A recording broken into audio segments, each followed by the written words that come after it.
예, 여러분들 안녕하셨습니까? 추석 연휴 잘 보내셨습니까? 자, 지난 시간에 했던 내용을 살펴보도록 하겠습니다. 지난 시간에 이제 먼저 당사자 변경에 대해서 설명을 했는데요. 당사자를 확정하는 이유가 판결의 명인이 되는 사람들을 확정하는 거죠. 뭐 원고, 피고, 참가인 이렇게 확정하는 이유가 기판력의 주관적 범위를 결정하기 때문에 그렇습니다. 그 확정하는 방법으로 뭐 민사소송법에 따르면은 실질적 기준설, 청구 취지에 나와 있는 형식적 기재 사항만 보는 게 아니고 청구 원인들을 살펴보아서 실질적으로 판단해야 된다라는 거고요. 여기서 주의할 점은 당사자 변경하고 구별되는 개념이 표시 정정이죠. 표시 정정은 당사자의 동일성이 있느냐 없느냐에 따라서 표시 정정이냐 당사자 변경이냐 이렇게 되는 거라고 말씀을 드렸고요. 당사자 변경은 분쟁 주체의 지위가 이전되느냐 이전되지 않느냐에 따라서 이전되면 소송 승계라고 그랬고 이전되지 않으면 임의적 당사자 변경이라고 그랬습니다. 소송 승계는 다시 또 포괄 승계가 있고 특정 승계가 있다고 이렇게 설명을 드렸고요. 예, 먼저 소송 승계부터 보면은 이 소송 승계는 말씀드린 대로 포괄 승계하고 특정 승계가 있는데요. 일신 전속적인 권리 포괄 승계에 있어서 일신 전속적인 권리나 처분에 대해서는 승계가 이루어질 수 없는 거죠. 예. 그러니까 일신 전속적이지 않은 것에서 문제가 되는 거고요. 보통의 경우, 상속의 경우에는 보통의 경우에 민법에 따르는 상속 순위에 따르는데 산업재해보상보험법처럼 별도의 상속 순위를 정해놓는 경우도 있다라고 말씀을 드렸습니다. 소송 수계를 하는 데 있어서요. 소송 수계를 하는 데 있어서 실체법적으로 지위승계가 행정청의 허가나 아니면 신고에 대한 수리가 필요한 경우도 있는 경우가 있지 않습니까? 그런 경우에는 소송 수계도 마찬가지로 행정청의 승계 허가나 신고 수리가 있어야지 소송 승계가 된다라는 점을 좀 유념해 주시기 바라고요. 그 다음에 고난천의 변경으로 인한 피고 경정은 행정소송법 13조에 있는 건데요. 고난이 다른 행정청에 승계되거나 아니면은 처분이나 재결을 했던 행정청이 없어지는 경우가 있지 않습니까? 이런 경우에는 이제 이 13조 1항에 따라서 권한을 승계받은 행정청이나 아니면은 국가나 지방자치단체인 행정주체가 소송을 이어가야 되는데 이때 피고 경정 절차를 진행해야 된다라는 거고 피고 경정에 관해서는 임의적 당사자 변경에서 말하는 피고 경정하고 의미는 다르지만 절차는 같다 이런 말씀을 드렸습니다. 그 다음에 임의적 당사자 변경, 민사소송에서는 원칙적으로 임의적 당사자 변경은 허용되지 않는 것이 원칙인데 세 가지 예외가 있다고 얘기를 했어요. 필수적 공동소송인의 추가, 예비적 선택적 공동소송인의 추가, 그 다음에 피고의 경정인데요. 이 피고의 경정에 관해서 행정소송법에 특별한 규정이 있다라는 말씀을 드렸습니다. 죄송합니다. 자, 원고의 변경은 원칙적으로 민사소송법에서 민사소송에서 민사소송뿐만 아니라 소송 전반에 있어서 상상하기가 어려운데요. 다만 이제 필수적 공동소송인의 추가는 허용이 될 수도 있다라는 것을 말씀을 드렸고요. 그 다음에 피고 경정인데요. 행정소송법은 특별히 피고 경정에 대해서 특별한 규정을 뒀다라는 겁니다. 왜냐하면은 피고 경정을 인정하지 안 해주면은 피고를 잘못 선정함으로써 각하가 되면, 그죠? 소송 요건이 갖추지 못했다고 각하되면 제소 기간이 도과돼서 그 처분에 대해서 실질적으로 다툴 수 없는 그런 사태가 벌어지기 때문에 이 민사소송보다 피고의 경정 필요성이 훨씬 더 크고 행정소송법은 오래전부터 피고 경정에 관해서 규정해놓고 있었습니다. 그런데 1990년대 이후에 민사소송법에도 피고 경정제도가 도입되어 있기 때문에 오늘날에 있어서 양자에 큰 차이는 없다 이런 말씀을 드렸는데요. 자, 민사소송에서는 변론을 한 후에는 피고의 동의가 있어야 되지만 행정소송에서는 그런 제한이 없다. 민사소송에서는 서면으로만 해야 되지만 행정소송에서는 구술로도 신청할 수 있다. 행정소송에서는 2심에서도 피고 경정이 가능하다. 민사소송하고 다르게. 그런 세 가지 차이점 정도밖에 이제는 차별성이 없게 됐다라는 말씀을 드렸습니다. 쭉 넘어가서 자, 피고 경정의 효과를 보면은 신소의 제기 있죠. 새로운 피고에 대한 신소의 제기인데 경정된 피고에 대한 제소기간이 문제가 되지 않습니까? 그 제소기간을 애초에 소재기시로 이렇게 앞으로 당겨준다. 그런 게 특별한 것이다. 이런 말씀을 드렸습니다. 구소의 치하 이런 거는 뭐 다른 설명하고 같고요. 그 다음에 소변경에 수반되는 피고 경정도 허용이 되는 거고요. 그 다음에 필수적 공동소송에서 누락된 당사자의 추가도 민사소송과 같이 허용이 된다. 이런 말씀을 드렸습니다. 그 다음에 소송 참가로 갔어요. 소송 참가, 민사소송에 의한 소송 참가는 보조 참가, 독립당사자 참가, 공동소송 참가, 공동소송적 보조 참가가 있는데 행정소송에서도 민사소송에 있는 그런 참가제도가 다 인정될 뿐만 아니라 행정소송에 특별한 두 가지 참가제도가 있는데 하나는 제3자의 소송 참가고 다른 하나는 행정청의 소송 참가라고 말씀을 드렸습니다. 행정소송법 제16조에 의한 제3자의 소송 참가는 이 판결이죠. 소송의 결과에 따라서 권리나 이익을 침해받는 제3자가 있잖아요. 그 제3자를 보호하기 위한 제도다. 그리고 제3자가 이 소송 참가를 통해서 그 소송 절차에 관여를 해서 자신의 권리 이익을 주장할 수 있는데요. 만약에 귀책 사유가 없이 제3자의 소송 참가를 하지 못한 경우에는 제3자의 재심 제도가 마련돼 있다. 이런 말씀을 드렸습니다. 예. 자, 참가인의 지위는요, 155페이지입니다. 참가인의 지위는 공동소송적 보조 참가라고 해석이 된다라고 말씀을 드렸습니다. 예. 그리고 참가인에 대해서는 판결의 효력이 미친다. 이런 말씀을 드렸고요. 자, 민사소송에 의한 참가도 아까 이미 말씀드린 것처럼 다 허용이 되고요. 특히 보조 참가가 많이 이루어지는데 이 보조 참가도 공동소송적 보조 참가라고 해석이 된다. 판례도 그렇다. 이런 말씀을 드려서 제3자의 소송 참가하고 도대체 보조 참가하고 차별성이 뭐가 있느냐, 뭐 이런 의문이 있다라는 말씀을 드렸습니다. 자, 행정청의 소송 참가는 제3자의 소송 참가하고는 그 입법 취지가 완전히 다른 겁니다. 행정청의 소송 참가는 소송의 적정한 해결을 위한 제도이다. 제3자의 보호를 위한 것이 아니라 행정소송법에 행정소송의 직권주의적 요소가 가미돼서 소송의 적정한 해결을 도모하는 것이 입법 취지다. 이렇게 설명을 드렸습니다. 그리고 피고를 위한 참가에 대해요. 행정청은 원고를 위한 참가는 할 수 없다. 이런 말씀을 드렸습니다. 그리고 참가인의 지위는 행정청의 지위는 보조 참가인의 역할을 하게 된다. 그 다음에 소송상 대리인입니다. 자, 국가소송법에는 국가소송하고 행정소송이죠. 행정청의 장이 수행하는 행정소송, 이렇게 두 가지 종류로 구별되어 있는데요. 국가소송의 대표권은 법무부 장관이 갖고 있고요. 여기 국가소송법상의 행정소송은 행정소송의 장이 대표권을 갖고 있습니다. 다만 법무부 장관은 이 행정청이 수행하는 행정소송에 소송 관여권을 보장받고 있는데요. 이 소송 관여권이 뭐냐? 일단 간접적인 소송지휘권이 하나가 있고요. 그러니까 그러니까 행정청의 장에 대해서 소송 지휘권을 행사하는 것이지, 이 행정청의 장이 지정한 대리인, 즉 소송 수행자를 직접 소송 지휘를 하는 것은 아니다. 이런 말씀을 드렸고요. 그 다음에 법무부 장관도 행정청의 장이 지정한 소송 수행자와 별도로 이 소송 수행자를 지정할 수 있는 권한이 있고요. 그 다음에 행정청의 지정 대리인, 즉 소송 수행자, 변호인에 대한 해임권도 갖고 있다. 이렇게 말씀을 드렸고요. 그 다음에 국가계약법이 적용되는 소송의 유형은요, 국가가 당사자인 사건과 행정청이 장이 수행하는 행정소송의 경우에 적용됩니다. 따라서 지방자치단체가 당사자인 민사소송이나 당사자 소송에는 적용이 되지 않는다는 겁니다. 이 얘기는 무슨 얘기냐면은 이러한 소송에 있어서 지방자치단체 장이 소송 수행자를 지정해서 자기의 직원을 지정해서 소송 수행자로 소송을 수행하게 하면은 부적법한 소송 절차가 되는 거고, 반드시 변호사나 이런 사람을 대리인으로 선임해야 된다라는 말씀을 드린 거죠. 네.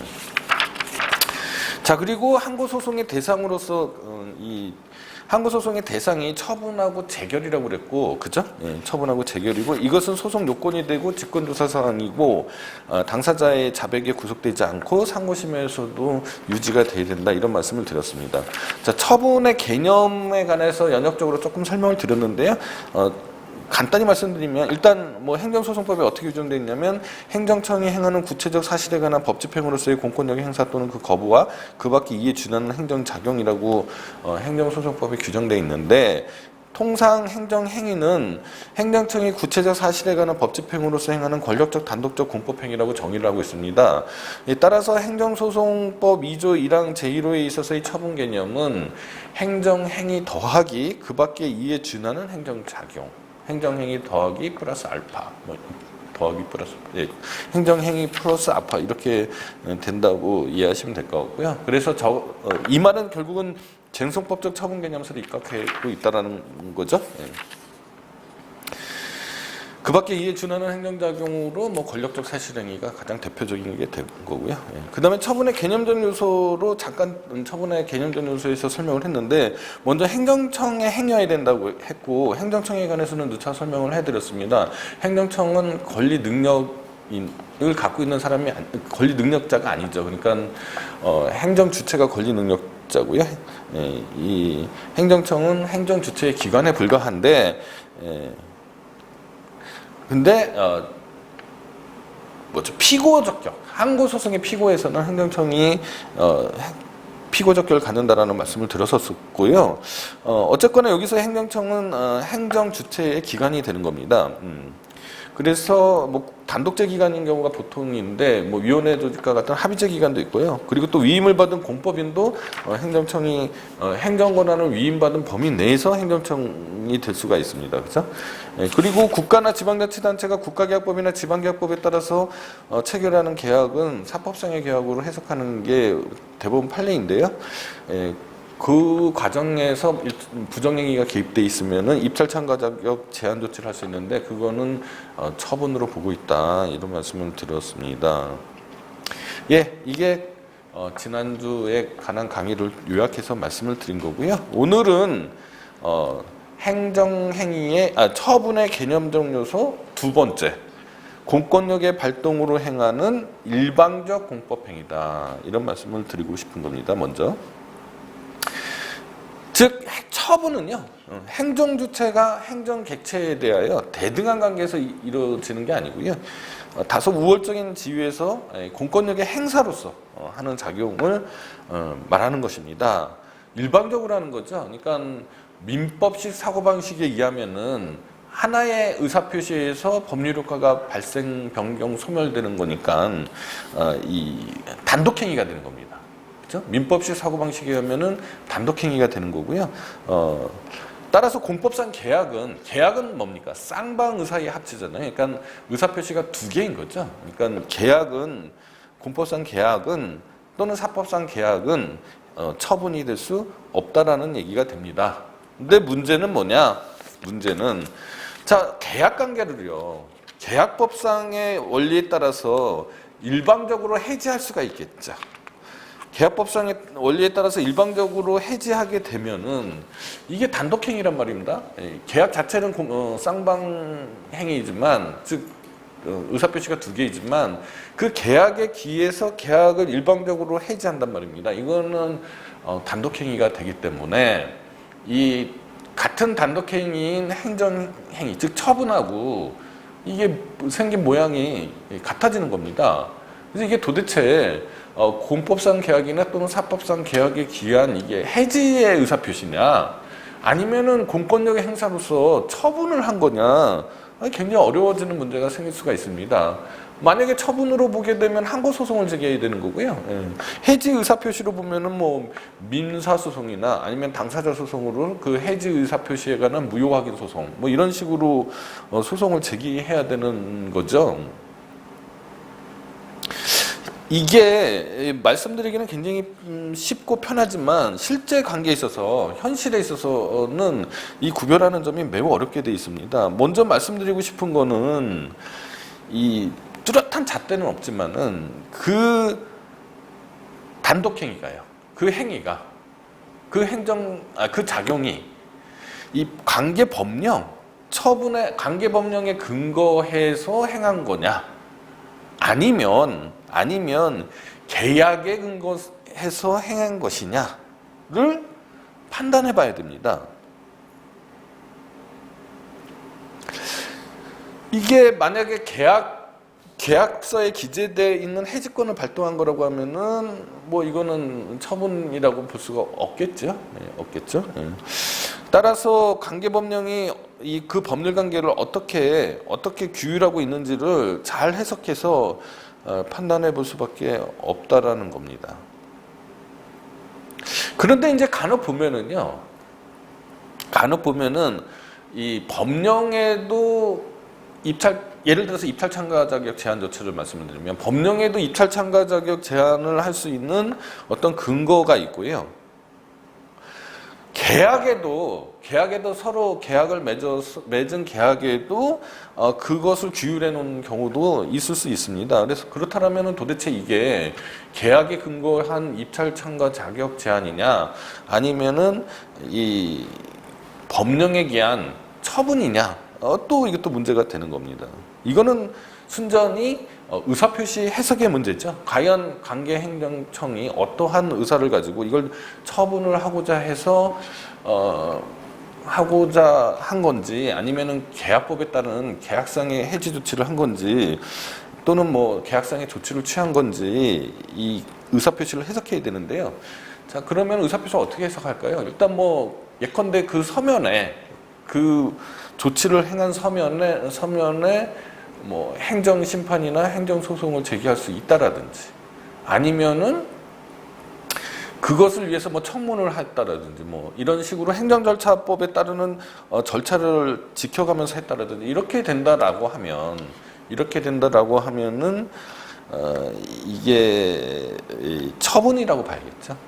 처분을 한 의사표시로 봐야겠죠. 그죠? 예. 관계행정청의 의사가 처분을 하려고 했던 것이라고 판단할 수 있게 되는 겁니다. 이게 참 어려운 문제인데요. 만약에 이게 계약법상에 의한 해지다라고 한다면 이거를 다툴 수 있는 방법이 묘연해집니다. 해지가 아니라 참 입찰 참가 자격 제한 조치라고 하면요. 참 예컨대 이렇게 되는 거겠죠. 어떤 계약 당사자가 국가하고 계약을 체결한 어떤 계약 당사자, 물품 조달 계약을 체결했다고 한번 가정을 해보자고요. 물품 조달 계약을 체결했는데 뭐 물품을 조달한 쪽에서는 뭐 자기는 제대로 다 계약을 이행했다고 주장을 하고, 국가는 이건 불완전 이행 또는 죄송합니다. 의무 불이행이라고 제대로 된 이행이 아니었다고 하면서 앞으로 2년간 너랑은 계약을 체결하지 않겠다라는 의사표시를 했다고 치자고요. 했다고 치면은 이게 만약에 처분으로 평가가 되면은 그 처분에 대한 취소 소송을 제기해서 승소하면은 법률관계가 말끔해집니다. 이기든 지든요. 근데 이게 만약에 처분이 아니고 민법상의 조치다, 계약상의 조치다, 이렇게 해석하고 이렇게 처리가 된다라면은 이거에 대한 소송 유형을 뭘로 선택해야 될지 굉장히 어려워지는 문제가 되고요. 만약에 민사소송으로 그 조치, 통지행위잖아요. 그 통지행위에 대한 무효 확인 소송을 제기한다라고 하면 그거밖에 떠오르는 게 별로 없거든요. 본안에서. 한다라고 하면은 그 통지행위의 뜻이 뭡니까? 장래 입찰에 참가할 수 없다는 것을 알려준 것에 불과한 거잖아요. 그러니까 그것으로 인해서 어떤 새로운 법률 관계가 형성이 된 건 아니잖아요. 앞으로 장래가 되지 않았으니까요. 예, 그 다음에 기존의 법률 관계가 어떻게 뭐 변경되거나 그런 것도 아니잖아요. 그래서 이게 이게 없다고 각하될 가능성이 굉장히 높아져요. 이렇게 되면은 또 물론 본안까지 가가지고 뭐 무효 확인이라고 판단된다고 하더라도 그것으로 권리구제가 되는 것인지, 이게 민사소송법적인 방법으로는 민사소송적 방법으로는 완벽한 권리구제가 되기가 어렵기 때문에 가급적이면은 처분으로 해석을 해서 항고소송으로 말끔하게 처리하는 것이 바람직한 거 아닌가라는 생각을 가지고 있습니다. 네. 거기에 관한 얘기가 있고요. 상당히 어렵다는 얘기입니다. 그 다음에 처분은 이 일방적 행위이면서 그 다음에 공법적인 행위여야 되죠. 공법상의 행위여야 됩니다. 따라서 국가나 지방자치단체도 그 사법상의 활동을 할 수 있다라고 얘기를 했지 않습니까? 예를 들면은 물자 등을 구매한다. 이거는 뭐 사법상의 보조작용이라고도 하고요. 뭐 영리 활동도 할 수 있죠. 그 다음에 공적인 과제를 사법적으로 수행할 수도 있죠. 네, 이렇게 되면은 이거는 민법이 적용되고 이거는 사법적 활동이기 때문에 처분이라고 할 수 없게 되는 겁니다. 국공유 재산도 마찬가지입니다. 174페이지인데요. 국공유 재산도 국유재산법과 공유재산법에 따르면은 행정재산하고 일반재산으로 나눠지는데요. 이 행정재산은 공법적인 어떤 규율이 가해지고요. 일반재산은 그냥 소유자가 국가나 지방자치단체에 일하는 것일 뿐 일반 개인이 갖고 있는 재산하고 별반 다른 게 없습니다. 따라서 행정재산의 목적의 사용과 같은 거, 예컨대 뭐 성북구청사의 일부에 대해서 매점을 형성해서 뭐 임대를 했다라든지 이렇게 되면은 그거는 이 공법적인 법률 관계고요. 처분으로 대접을 받습니다. 그러나 일반 재산의 경우는 사법상의 법률 관계이기 때문에 그 자체로는 처분이 아니게 되는 거고요. 그 다음에 공무원도요. 공무원은 보통 임용 처분에 의해서 공무원이 되지 않습니까? 따라서 이미 벌써 제가 처분이라고 얘기했네요. 임용 처분이 되는 거죠. 근데 간혹 이 계약직 공무원들이 있습니다. 이 계약직 공무원들에 대해서 이 계약 해지를 했다. 그러면 그 해지도 역시 아까 처음에 말씀드린 것처럼 앞에서 말씀드린 것처럼 단독행위라서 이게 행정행위냐 아니면 공법상의 계약에 따르는 조치냐가 애매해지게 되는데 이거는 뭐 계약직 공무원에 대한 해촉이죠. 해촉은 뭐 계약 관계에서 나오는 거겠죠. 그러니까 공법상의 계약이는데 사법상의 계약이니까 계약이 아니니까 민사소송이 아니라 당사자 소송으로 해결돼야 된다. 처분이 아니니까 항고소송으로 해결되면 안 되는 거다. 이런 식으로 생각하시면 됩니다. 다음으로는 이제 구체적 집행행위여야 됩니다. 구체적 집행행위. 자, 구체적 집행행위라는 거는 좀 설명이 필요한데요. 자, 우리가 이제 그 법률이나 법규명령, 그죠? 법률이나 법규명령을 구체화해서 집행하는 것이 행정작용이고 그 대표 선수가 처분인 거죠. 그러니까 예컨대 말이에요. 예컨대 어떻게 되느냐, 뭐 혈중 알코올 농도 0.03% 이상 운전한 사람은 영업정지, 면허정지죠. 면허정지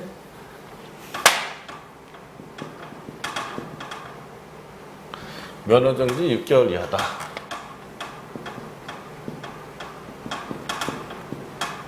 자, 이런 법률이나, 그죠? 법률이나, 아니면은 대통령 시행령, 그죠? 시행규칙? 불령이죠? 시행규칙? 예. 또는 조례가 있다고 치면은 이 자체로 어떤 특정한 개인에게 적용되는 게 아니죠. 아니죠. 이것을 구체화해내야 되는 거죠. 그래서 어떤 A라는 사람이 실제로 0.05%로 혈중 알코올 농도 음주운전을 하다가 적발이 됐다. 그래서 면허정지 100일을 받았다. 면허정지 100일을 받았다. 이렇게 돼야지, 이렇게 구체적으로 돼야지 이게 바로 처분이 되는 거죠. 이 상태에서는 처분이 아니죠. 이 상태에서는 일반적 기준이나 일반 추상적인 어떤 규율인 거죠. 자, 이러한 생각을 먼저 가지도록 하시고요. 자, 그 다음에 이제 말씀을 드리겠습니다. 그러면은 이 법률 시행령 시행규칙은 처분이 아니기 때문에 직접적인 항고소송의 대상이 될 수가 없죠. 예. 이거는 규범 통제 절차에 따라서 해결이 돼야 됩니다. 예. 자, 직접적인 소송의 대상은요, 누차 말씀드렸듯이 오토마이어 때부터 행정행위, 즉 처분은 항고소송의 대상이 되는 거죠. 그러니까 이게 항고소송의 대상이 되는 거고요. 이거는 항고소송의 대상이 되는 게 아니고 이 처분에 대한 재판을 항고소송을 하는 김에, 그죠? 하면서 부수적으로 규범 통제가 이루어지는 거죠. 그래서 이거를 부수적 규범 통제, 뭐 구체적 규범 통제 이렇게 설명을 하는 것 같습니다. 자, 그러면은 양자의 구별이 항고소송의 대상이 되는 거냐 안 되는 거냐도 의미가 있다라는 말씀을 드렸습니다. 자, 그러면 어떻게 구별하느냐? 이미 그 행정실체법 시간에 충분히 설명을 했었습니다. 그래서 더 자세한 얘기는 그때 강의한 내용을 다시 한번 살펴보도록 하시고요. 자, 보세요. 먼저 행정청이 행해야 되잖아요. 행정청이 행하는, 그죠? 일반 추상적 규율이다. 개별 구체적이다.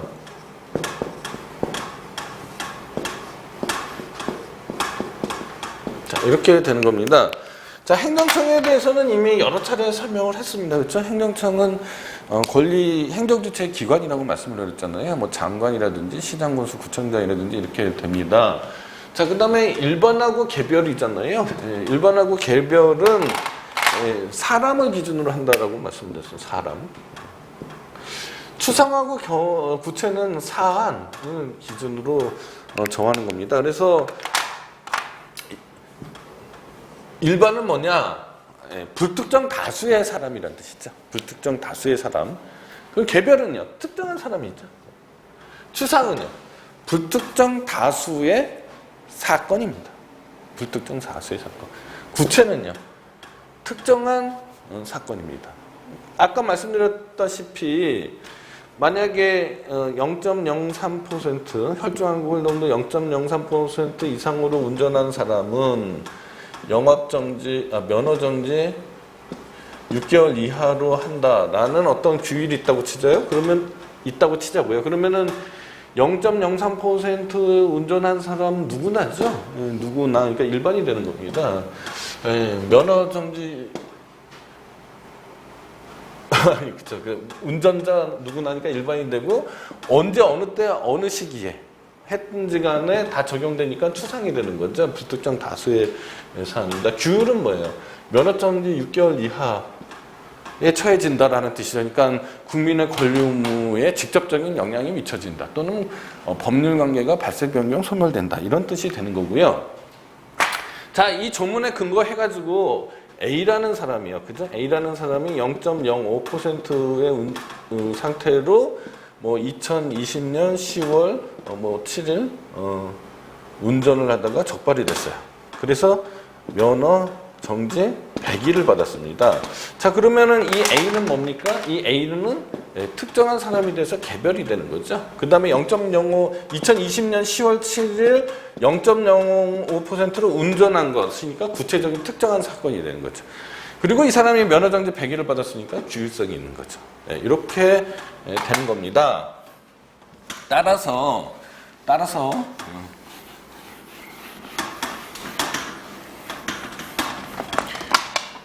요렇게 매칭이 되면은 이거는 이제 행정행위가 되는 거죠. 행정행위는 당연히 처분이겠죠. 자, 요렇게 매칭이 되면은 이거는 뭐죠? 규범이 되는 겁니다. 규범인데 뭐 법규범 이렇게 되겠죠. 자, 이거를 의회가 만들면 법률이 되는 거고요. 대통령이 만들면 대통령령이 되는 거고, 부장관이 만들면은 부령 또는 뭐 시행규칙이 되는 거고요. 그죠? 이거를 지방의회가 만들면은 조례가 되는 거죠. 자, 그런데 요 의회 거에서 여기에서 이게 이른바 법규성이 있다라고 하면은 법규명령이 되고요. 지금까지 설명한 거가 되고, 이제 행정규칙이라는 게 있어요. 이건 법규명성이 없는 경우를 행정규칙이라고 하는데, 이 행정규칙은 규율은 규율인데 대국민적 규율이 아닌 거죠. 대외적 규율이 아닌 거죠. 그냥 행정조직 내부에서만 미치는 규율인 거죠. 당의 공무원이라든지 아니면 뭐 기관이라든지 이런 식으로 되는 거를 행정규칙이라고 합니다. 보통 훈령이나 예규를 말합니다. 훈령이나 예규를 말해요. 이걸 합쳐서 우리는 행정입법이라고 합니다. 자, 이렇게 설명이 되는 거죠. 그러니까 요렇게 나눠서 이 위는 이 행정청이 한 거니까 행정입법인데요. 행정입법인데 법규성을 가지면 법규명령이 되고요. 법규성이 없으면 행정규칙이 됩니다. 즉 대외적 효력과 재판규범성입니다. 없으면 행정규칙이 되는 거고요. 자, 요렇게 가면은 이제 우리가 지금 관심을 갖고 있는 행정행위가 되는 거죠. 자, 그런데 보통은 이제 이렇게 매칭이 돼요. 이렇게 되는데 경우에 따라서는 이렇게 매칭되고 이렇게 매칭될 수도 있죠. 이렇게 되면은 과연 이게 행정행위냐 아니면은 규범이냐. 행정행위라고 되어야지 항고소송이 대상이 되는 거잖아요. 자, 그런데 우리 행정소송법에 보면은 다시 한번 살펴보시면은 개별에 관한 얘기는 없어요. 요 구체적인 집행으로서 이렇게 돼 있지 않습니까? 그러니까 이렇게 연결되면은 이른바 일반 처분이 되는 거죠. 일반 처분이 되는 거고요. 이렇게 돼도 현실 세계에서 잘 나타나지 않지만 처분으로 취급합니다. 이것도 처분으로 취급하고요. 그러니까 이것만 처분이 아닌 거가 되는 거죠. 이렇게 이해하시면 조금 될 것 같고요. 자, 그런데 말이죠. 예컨대 이제 그 두밀분교 사건 한번 여러분들 생각을 해보시면요. 두밀분교가 이제 뭐냐면은 사건이 뭐냐면은 그 과거에 말입니다. 과거에 그 농촌에 인구가 계속 감소가 돼가지고요. 이 분교들을 다 폐교하는 그런 뭐라 그럴까요? 그런 일들이 계속 이루어졌습니다. 근데 시민단체에서 이 교육 기본권, 교육을 받을 권리에 대한 침해라고 해서 시민운동을 하면서 사법투쟁의 일환으로 사건 하나를 찝어서 소송을 시험적으로 제기를 했었습니다. 그게 이제 경기도 삼색면에 경기도 가평군 삼색면에 삼색초등학교가 있었는데요. 삼색국민학교죠, 그 당시로는. 삼색국민학교에 두밀리에 두밀분교가 있었는데 이 두밀분교를 폐지하는 조례가 있었습니다. 이거 뭐 내용은 간단합니다. 그 해당 조례예요. 그 경기도에 이제 학교 명칭 학교들은 이런 것들이 있다, 이런 것들이 설치돼 있다라고 이제 조례에 기재돼 있는 거죠. 거기서 이제 두밀분교를 지운 겁니다. 삭제한 거죠. 그러면 두밀분교가 없어지는 거지 않습니까? 그러니까 근데 조례잖아요. 조례. 그러니까 아까 말씀드렸듯이 조례는 이 형식으로만 보면은 이게 법규명령 쪽에 가 있는 거잖아요. 법규성이 있는 겁니다. 법규명령 쪽에 가 있는 거잖아요. 그러니까 일반 추상적 내용을 보통은 기재해 놓는 게 일반적인데 이렇게 두밀분교 사건과 같은 경우에는 사실상 개별 추상인가요? 일반 추상인가요? 뭐 이런 식으로 일반 부채인가요? 이렇게 된 내용을 기재한 거잖아요. 일반 그러니까 이거를 그러면은 처분으로 대접할 거냐? 내용으로 봐서 처분으로 대접할 거냐? 아니면 외관으로 봐서 이거를 규범으로 볼 거냐에 따라서 이 소송의 방법이 달라지게 됩니다. 만약에 이 조례가 비록 외관은 조례지만 내용상 처분이라고 한다라고 하면은 이거는 항고 소송으로 다툴 수 있게 되는 거죠. 그래서 당시에 시민단체가 경기도지사입니다. 경기도의회가 아닙니다. 경기도지사 그 앞에서 설명했습니다. 경기도지사를 상대로 두밀분교 폐지 조례 무효 확인 소송을 제기했던 사례가 있었습니다. 자, 그런데 그래서 그때 나온 법리가 대법원에서 이를 긍정했거든요. 그 법리가 이른바 처분적 조례, 처분적 명령의 문제가 되는데 이 175페이지 하단에 이렇게 써 있습니다. 법령 조례가 구체적 집행행위의 개입 없이 그 자체로 직접 국민에 대해서 구체적 효과를 발생하여 특정한 권리 의무를 형성하는 경우에는 이거는 실질을 봐서 항고 소송의 대상이 된다. 이렇게 설시를 했습니다. 이 문구 구체적 집행에 개입 없이 그 자체로서 직접 국민에 대하여 구체적 효과를 발생하여 특정한 권리 의무를 형성하게 하는 경우 이 설시를 조금 눈여겨 좀 봐주시기 바라고요. 여러 차례 좀 읽어봐 주시기 바라고요. 왜 그러냐? 만약에 이거를 처분으로 보지 않아서 항고소송의 대상이 되지 않는다라고 하면은, 그러면 항고소송을 피하기 위해서 처분을 명령의 형식으로 발령을 하면 어떡하냐는 겁니다. 예, 그러니까 그거를 방지하기 위해서, 그런 위험을 제거하기 위해서라도 명칭과 관계없이 항고소송의 대상이 될 수 있는 거다라는 게 이제 대법원 판례의 취지예요. 이거하고 다소 좀 유사한 게 고시라는 게 있어요. 고시는 뭐 일종의 통제행위잖아요. 이 통제행위인데 그 내용이 중요하겠죠. 그 내용이 일반 추상적인 내용을 가지고 있다. 내용이 일반 추상적인 내용을 가지고 있는데 그 행정부 대외적인 효력은 없고 뭐죠?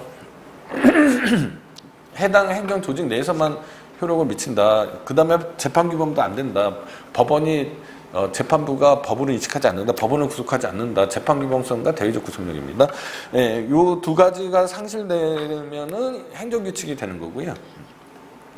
만약에 일반 추상적인 규율을 갖고 있는데, 일반 추상적인데 그 내용상 대국민적 효력이 있고 재판규범적 효력이 있다면은 요거는 이제 문제가 되는 거죠. 왜냐면은 우리 헌법에는 이 법규명령의 형식을 대통령령, 부령, 총리령, 대법원 규칙, 헌법재판소 규칙, 중앙선거관리위원회 규칙, 이 6가지를 지금 열거를 하고 있거든요. 그래서 이걸 과연 예시적인 걸로 볼 거냐, 아니면 이거를 열거적인 것으로 볼 거냐에 따라서 문제가 발생하게 됩니다. 만약에 이거를 열거적인 규정으로 헌법에 있는 내용을 열거적인 것으로 보게 되면 이 고시는 헌법에서 예정하지 않은 형식의 법규명령이 돼버리는 거지 않습니까? 그래서 이제 이거는 위헌이다 이렇게 얘기할 수도 있게 돼버립니다.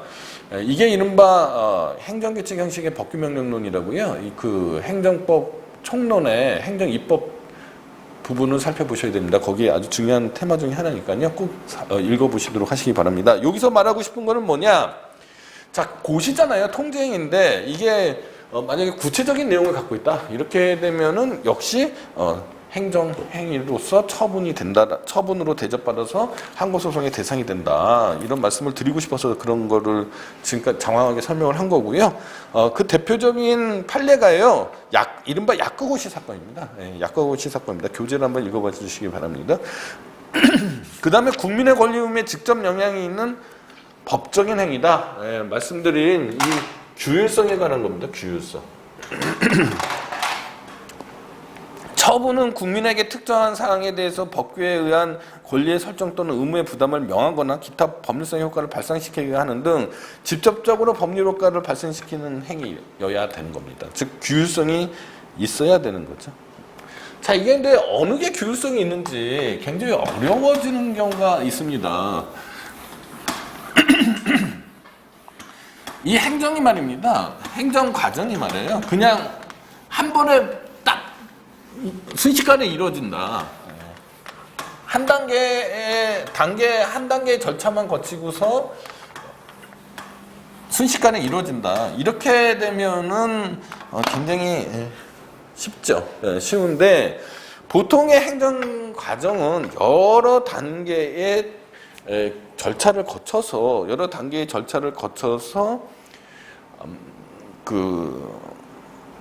행정작용이 완성되는 경우가 많이 있는 거죠. 예를 들어서 어떤 게 있냐면요.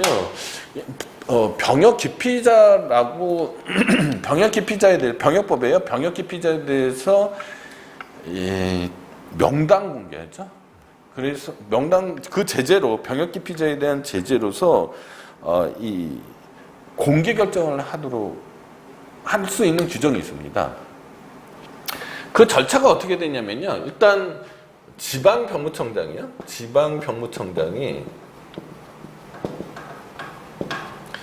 이 잠정 병역 기피자로 이렇게 선정을 하겠죠. 선정을 하고 그 심의위원회가 있습니다. 위원회에서 심의를 하고요. 그다음 그 심의 결과에 따라서 지방병무청장이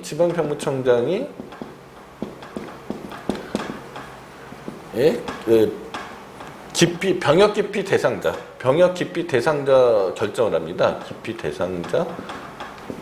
병역 기피 대상자 결정을 하게 되고요. 그거에 따라서 병무청장이 공개 결정을 하고요. 이 공개 결정에 따라서 실질적으로 병무청에서, 그죠? 병무청장이 공개 조치를 하겠죠. 인터넷에 올린다든지 이런 일을 하겠죠. 그러면 도대체 어느 게 처분이냐는 거죠. 어느 걸 붙잡고 소송을 제기해야 되는 건가요? 굉장히 어렵게 생각하면 되게 어려운 문제입니다. 그죠? 쉽게 생각하면 되게 쉬운 건데, 결론은 뭡니까? 병무청장이 공개 결정에 의해서 이 사람의 권리 의무가 영향을 받게 되는 거잖아요. 공개 결정에 의해서 공개된다. 자, 요거는, 그죠? 이 공개 결정에 그냥 집행행위에 불과한 거잖아요. 사실상의 집행행위에 불과한 거니까 이건 처분이 아니다라는 거. 요까지의 절차는 말입니다. 요까지의 절차는 행정조직 내부 절차. 이거를 하기 위한 절차, 내부 행위들이죠. 그러니까 행정행위가 아니다. 이렇게 될 수가 있는데요. 다만 여기서요. 이거를 이 기피 대상자한테 도달시키는 거죠.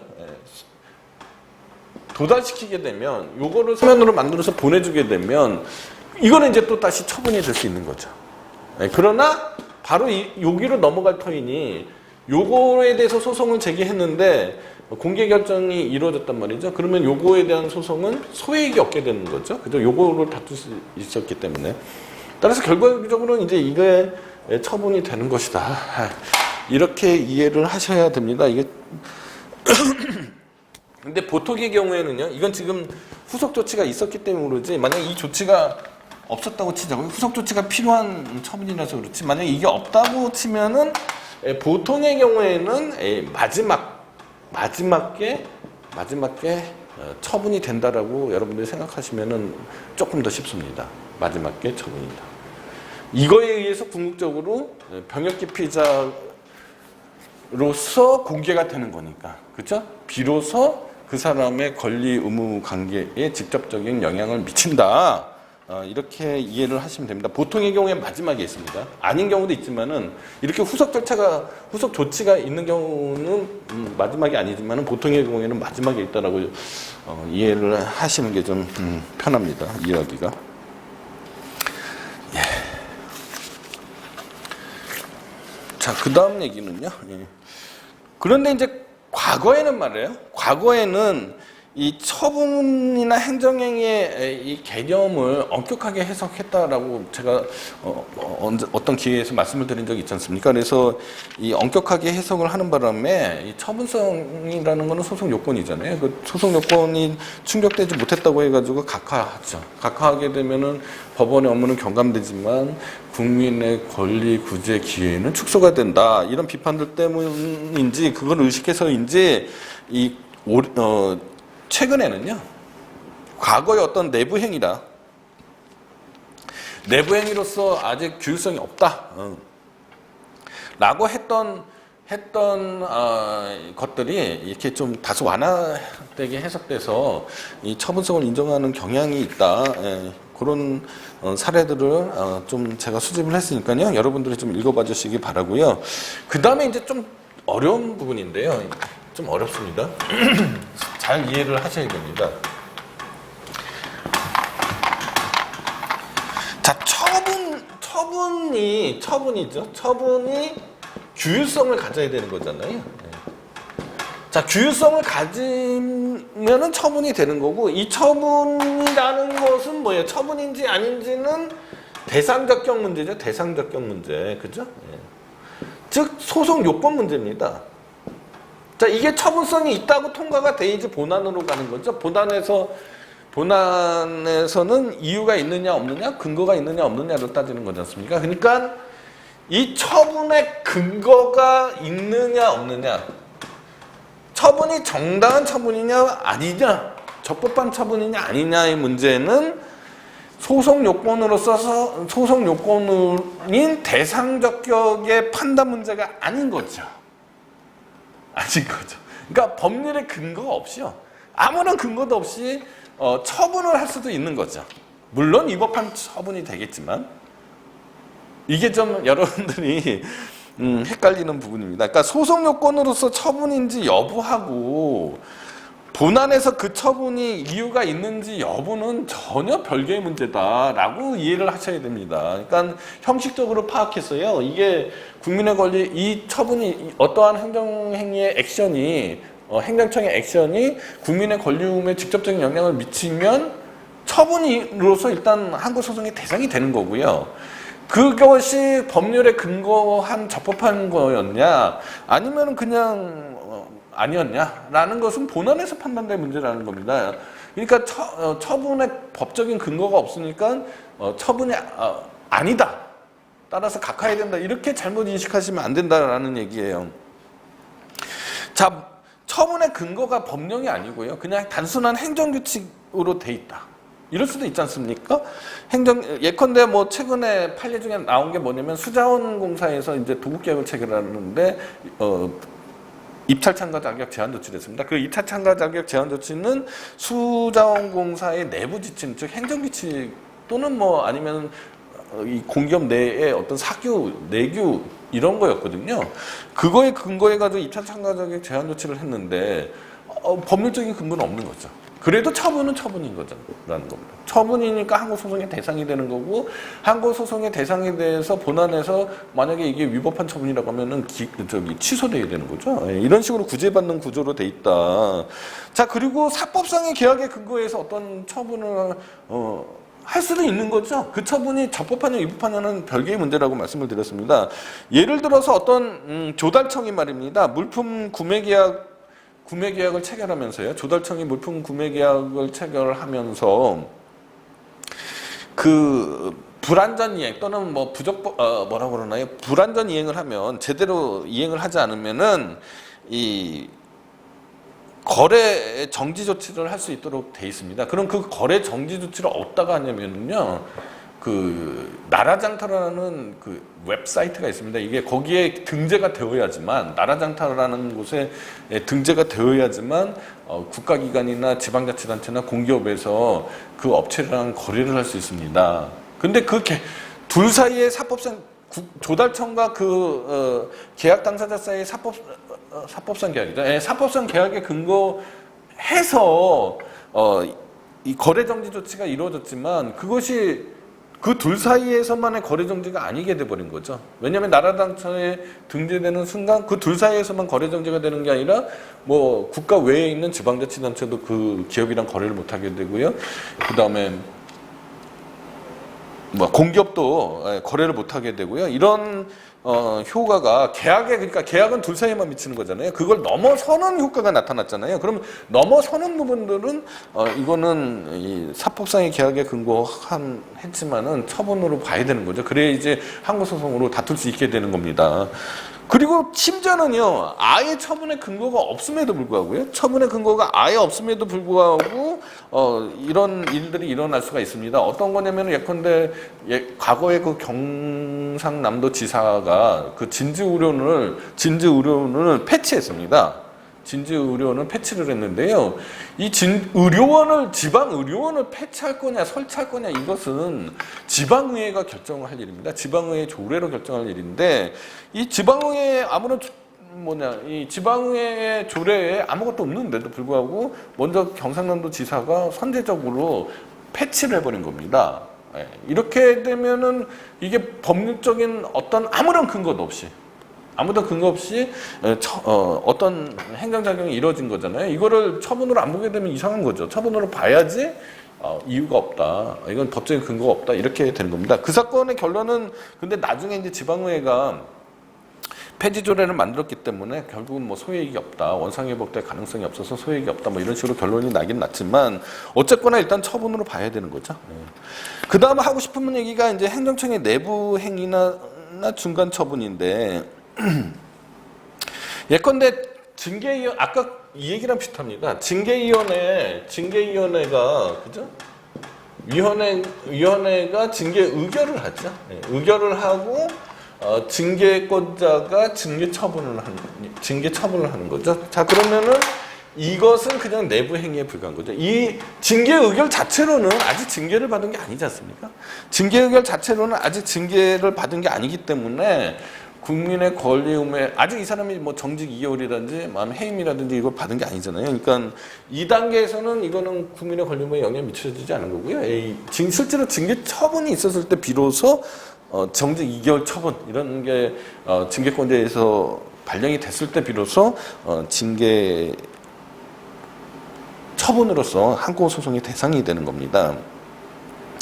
마찬가지로 공매도 마찬가지예요. 자, 한국자산관리공사가요, 공매를 하기로 하는 결정을 먼저 하죠. 공매를 하기로 하는 결정을 하고 공매 통지를 하고 매각을 해서 공매 결정을 하게 되죠. 그러면 이런 일련의 과정이 있는데 공매 결정, 이것이 매각 결정, 이것이 이제 처분이 되는 거고요. 앞에 있는 뭐 공매를 하기로 한, 입찰하기로 한 결정이라든지 아니면 공매 통지 이런 것들은 처분이 되지 않는 거죠. 그 자체로는 국민의 권리에 아직 영향을 미치고 있지 않은 겁니다. 아직은요. 예.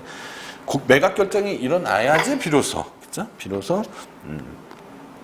근데 어떤 중간적 처분이라고 보여지는 거, 앞에서 보이는 그런 중간적인 어떤 과정이라고 보여지는 것이 그 자체로 국민의 권리움에 영향을 미치는 경우가 있습니다. 그러면은 그거는 이제 어떤 거냐면요.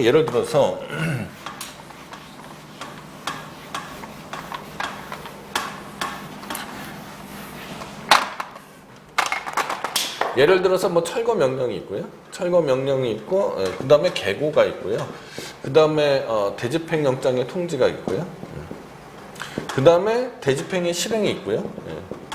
그 다음에 비용 청산이 있습니다. 이런 일련의 과정들이 있는데, 자, 징계위원회 징계 의결은 이 자체로 법률 효과가 없지만 이것만 있기 때문에 이게 처분은 되지만요. 자, 철거 명령 자체도 법률 효과가 있는 거죠. 왜냐면 의무가 부과가 됐지 않습니까? 뭐 계고도 마찬가지고요. 이것도 마찬가지고요. 이것도 마찬가지여서 개개가 다 처분으로 대접을 받습니다. 그러면은 개개가 다 항고소송으로 다툴 수 있게 되는데 이때 어떤 문제가 발생하느냐? 그러면 자, 철거 명령에 대한 제소 기간이 이미 지났단 말입니다. 제소 기간이 지났고 계고 처분은 적법한데 별다른 위법 사유가 없는데 이 계고 처분 이거는 이제 제소기가 지났기 때문에 계고 처분 취소 소송밖에 제기할 수가 없죠, 현실적으로. 그래서 계고 처분 취소 소송에서 철거 명령의 위법성을 주장할 수 있겠느냐? 무슨 문제입니까? 하자승계 문제죠. 이런 경우에는 이렇게 이루어지는 거는 하자승계 문제가 발생한다는 거는 격가지로 이해를 잘 해주셔야 될 것 같고요. 다음 부분 허가에 관한 문제인데요.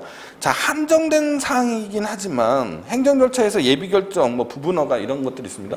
한정된 사항이긴 하지만 전국적으로 규율한 어떤 효과가 발생하게 되면은 역시 처분으로 봐줘야 되는데요. 예컨대 이런 거예요.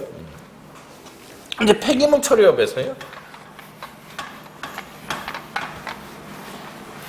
폐기물 처리업을 하려면은 막대한 자금이 필요하고, 그죠?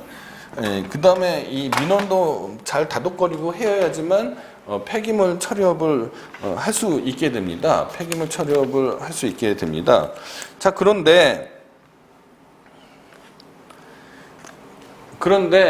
보통의 경우에는요, 다 모든 영업허가나 영업특허가요, 먼저 시설을 다 갖추고 요건을 다 갖추고 난 다음에 그 갖추고 난 것을 이유로 해서 나 이렇게 요건을 갖췄으니까 영업허가를 내주세요. 이렇게 해서 영업허가를 받아서 영업을 하는 거잖아요. 근데 만약에 폐기물 처리업을 통상의 그런 허가 절차와 같이 운영을 한다라면은 어떤 문제가 발생하냐면 막대한 자금을 투자를 해서 시설을 갖췄는데 행정청에서 불허가 처분을 했다.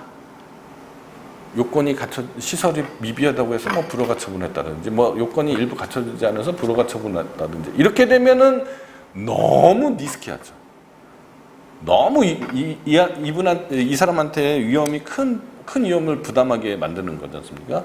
그래서 법에서는 어떤 제도를 두냐면 적정 통보 제도라는 걸 둡니다. 먼저 이제 사업계획서 같은 거를 다 갖춰가지고 이 관에다가 내는 거죠. 그래서 사업계획서에 대한 적정 통보를 받습니다.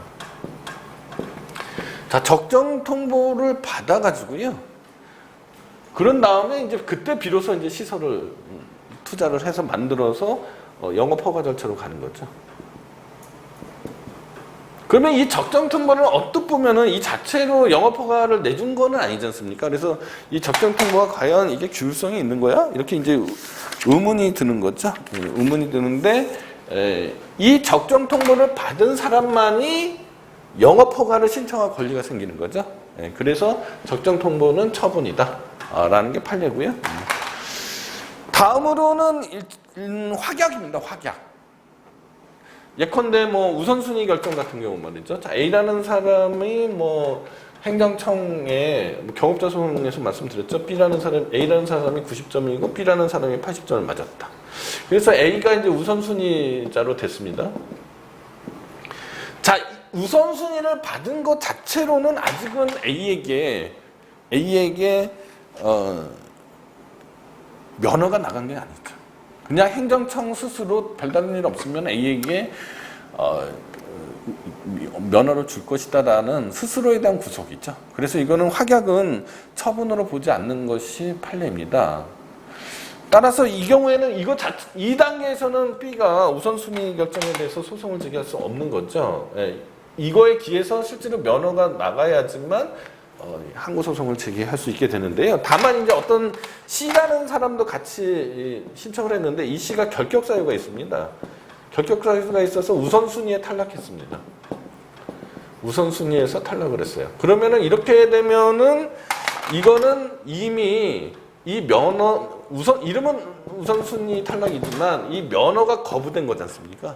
그러니까 이거는 이 경우에는 자기의 우선순위 탈락 처분에 대해서 취소 소송을 제기할 수 있게 된다.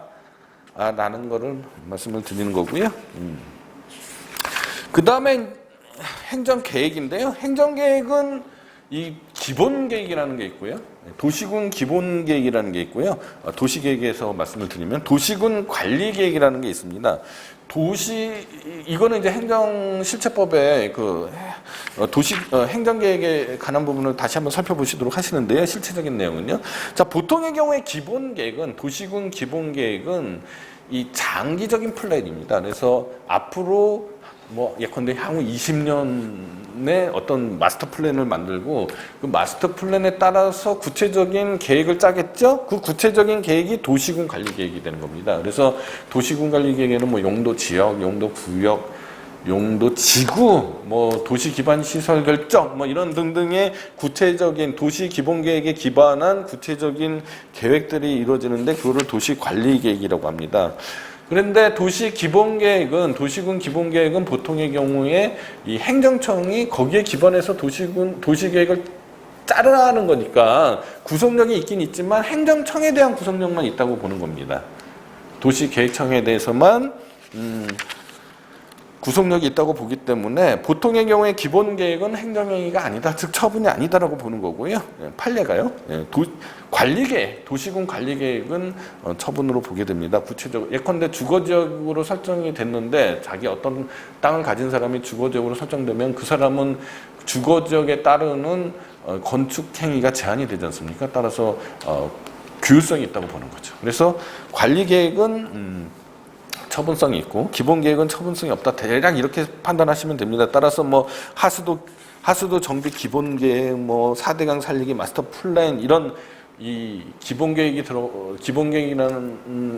기본계획이거나 아니면은 이 청사진에 해당하는 것은 처분성이 없다고 보면 되시고요. 184페이지입니다. 이 용도지역 결정, 용도지구 결정 이런 도시관리 계획이라든지 아니면 택지개발 예정지구 지정 이런 것들은 이 규율성이 있기 때문에 처분으로 인정받고 있다. 이렇게 말씀을 드릴 수 있습니다. 네, 여러분들 잠깐 쉬었다가 처분에 관한 나머지 얘기를 계속 이어가도록 하겠습니다. 예.